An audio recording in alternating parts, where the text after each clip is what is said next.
Hi, I'm Katie Brim, And I'm Natalia Pinzon. and we're co-founders of Farmer Campus, an online learning platform for farmers and ranchers. We run a program called Farming Through Wildfire Season. This lightning session is a quick introduction to on-farm fire preparedness. And while we can't cover true wildfire resilience in 7 minutes, there's steps you can take to start getting prepared right away. First of all, we want to quickly share what we see as the role of farmers, ranchers, and orchardists in living in a wildfire ecology. We think that agriculture is fundamental. Farmers and ranchers manage forests, fuel breaks, and provide buffers and replenish ecosystems that are impacted by wildfires. We've also seen how farmers are critical during wildfire response through mutual aid and helping with recovery. People really look to farmers as community leaders in recovery. And we think that if it's done right, we can integrate agriculture to help us coexist with wildfire ecosystems. So given that farmers are so essential, we want to make sure you're prepared.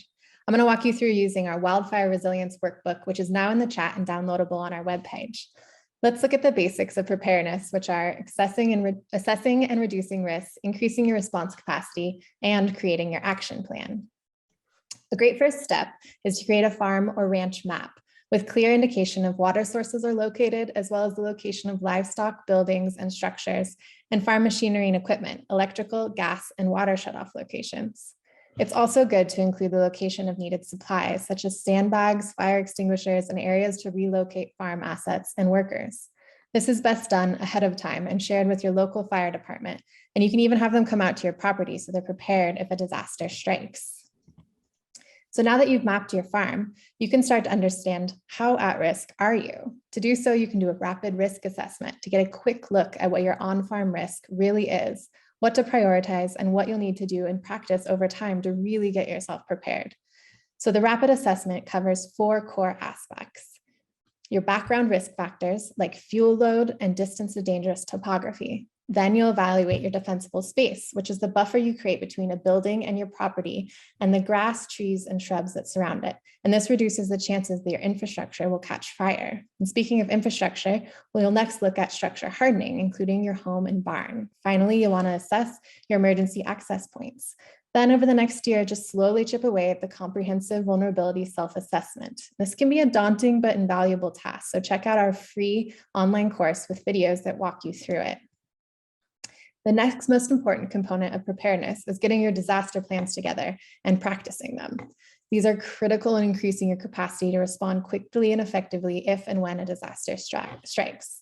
The 2 core plans are your communications plan. So you'll want to create a communication plan with your family members, your farm crew, your neighbors, and your backup support.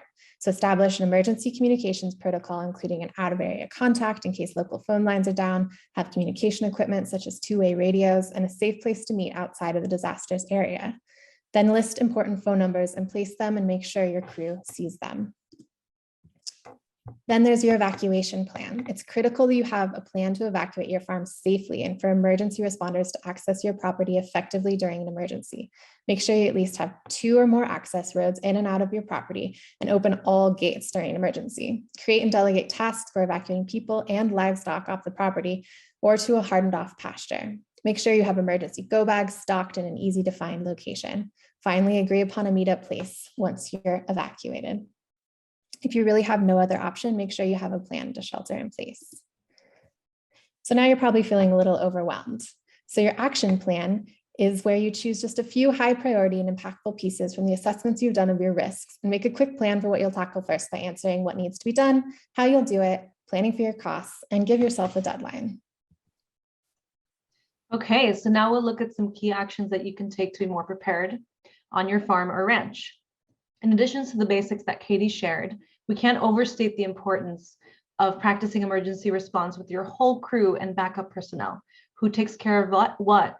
Where will the animals go? How will you save your crops? Practicing emergency response can reduce your stress during an emergency and actually reduce your potential losses.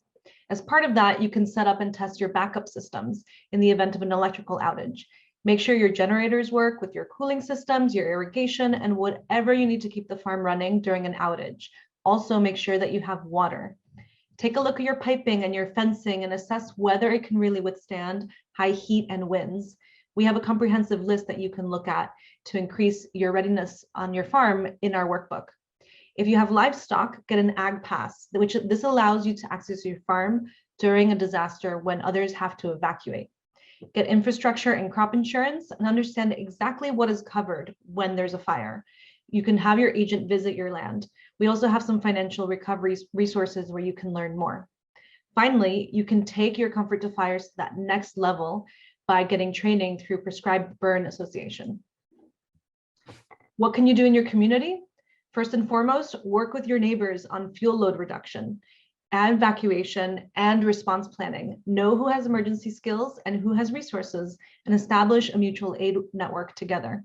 Link up with local organizers who serve as point people during a disaster, or join forces with your local fire safe council or a fire adapted network in your region. So that's a lot, and we understand that only doing one or a few of these tasks can really take a lot of time and money.